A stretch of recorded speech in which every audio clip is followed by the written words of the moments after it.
There's an island at the top of the world where the last of something waited, not a person, not a city, a creature the rest of the planet had already grieved and forgotten. When the last of them finally lay down in the snow here, the pyramids of Egypt were not new. They were old. They had already stood for centuries. Somewhere far to the south, people were writing in ink, trading in bronze, burying kings, while up here on this one island, a woolly mammoth was still breathing.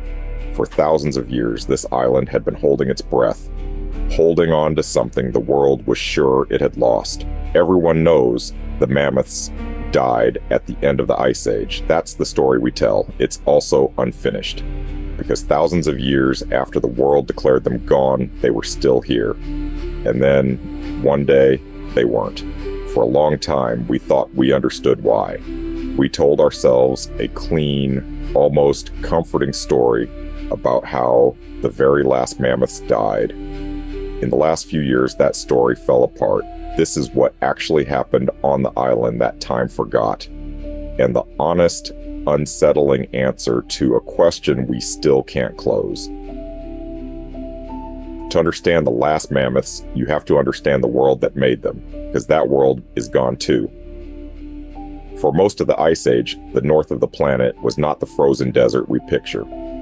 It was grassland, a vast, dry, wind-scoured prairie that stretched almost unbroken from Spain, across Siberia and over the land where the sea now is, into Alaska and the Yukon. Scientists call it the Mammoth Steppe.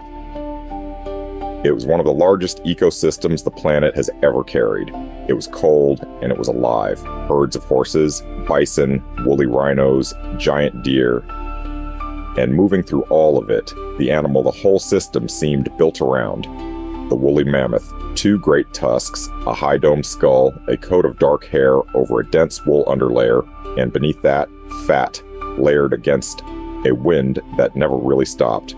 They were not the shuffling, doomed giants of the cartoons. They were the product of hundreds of thousands of years of being exactly right for their world. And then their world ended, not in a day. Over a few thousand years, as the last glaciation released its grip, the climate warmed, and, more importantly, it got wet. The dry grassland that fed the giants turned to bog and shrub and forest. The steppe didn't so much die as drown. One by one, across the whole northern hemisphere, the mammoths went quiet. On the mainland of Siberia and Alaska, they were essentially gone by around 10,000 years ago. That's the ending most of us learned. The Ice Age closes, the giants exit, the story's over. Except a piece of that drowning world didn't drown, and on it, the story kept going for another 6,000 years. Off the north coast of Siberia, in the Arctic Ocean, there is an island roughly the size of a small country, a little over 7,000 square kilometers of tundra and low mountains. During the Ice Age, when so much of the world's water was locked up in ice, the sea was lower, and this place wasn't an island at all. It was just a high point on that endless northern plain, hills on the Mammoth Steppe, with mammoths walking across them like anywhere else. Then the ice melted, the sea rose, and around 10,000 years ago, right as their cousins on the mainland were making their last stand, the water closed around these hills and cut them off. The rising ocean didn't just change the climate, it built a wall, and a small group of mammoths ended up on the wrong side of it, trapped, marooned, or herd on an ark that no one had chosen to board. Here's where it becomes almost unbelievable, because on the mainland, the mammoths were vanishing. But on this one island, smaller, colder, higher, the grassland held on a little longer. The wall of water that trapped them also, for a while, protected them. No mainland predators crossing over. A pocket of the old world sealed in, so they didn't die, they stayed. Genetic studies of the bones tell us the founding group was tiny, possibly as few as 8 animals at the bottleneck. 8. From that, by every reasonable expectation, they should have blinked out in a generation or two.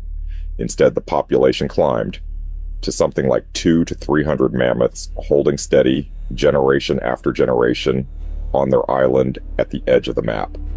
There's a myth worth killing here.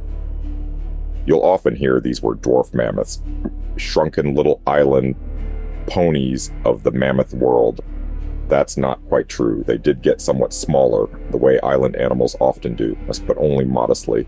A full-grown Wrangel mammoth still stood taller than a person. These were not miniatures. They were mammoths, the real ones, living a secret second act thousands of years after the credits had rolled on their kind. And they were changing slowly. In the strange way isolation reshapes a species. Written into their genes are hints of what island life was doing to them. Traces that some may have carried a mutation that altered the code itself, giving the hair a translucent satin sheen unlike any mammoth on the mainland. We can't screen a herd that's been gone for 4,000 years, so we hold that lightly. But picture it anyway, a shrinking, isolated line of giants, growing quietly stranger with every passing century, their coats catching the low Arctic light a little differently than their ancestors ever had. Not a failing population, a distinct one, the mammoths of one particular island and nowhere else on Earth. They were here when the first cities rose in Mesopotamia, here when the wheel spread, here, as we said, while the pyramids were being cut and stacked and finished. And then while those pyramids grew old, on a quiet island almost no human being would ever see, the Ice Age had never quite ended. And then it did, fast. For years, we thought we knew what had killed them, and the answer, we believed, was written in their own blood. Because when the DNA started coming out of those island bones, it looked like we finally had it. It was a dark answer. Here's the logic. Start a population with only a handful of animals, seal them on an island, and let them inbreed for thousands of years. Cousin with cousin, again and again, with no fresh blood coming in. In theory, damage should build up. Harmful mutations that a big, healthy population would weed out, instead get passed down and pile on, generation after generation. Scientists have a name for where that leads: genomic meltdown. And when the first Wrangel genomes were read, back in 2017, that is exactly what researchers reported. An apparent excess of harmful mutations, broken genes, signs, some suggested, of a failing sense of smell, of problems with fertility, a small, inbred population quietly rotting from the inside. It was a haunting idea and it spread everywhere. The last mammoths weren't killed. They collapsed under the weight of their own broken code. They were doomed the moment the sea closed around them. It's a powerful story. It's the kind of thing that gets narrated over sad music. There is just one problem. It appears to be wrong. In 2024, a team led by researchers at the Center for Paleogenetics in Stockholm went back to the problem with far more data, 21 mammoth genomes spanning the whole island history, read at much higher quality. And when they looked again, the meltdown wasn't there. What they found was almost the opposite.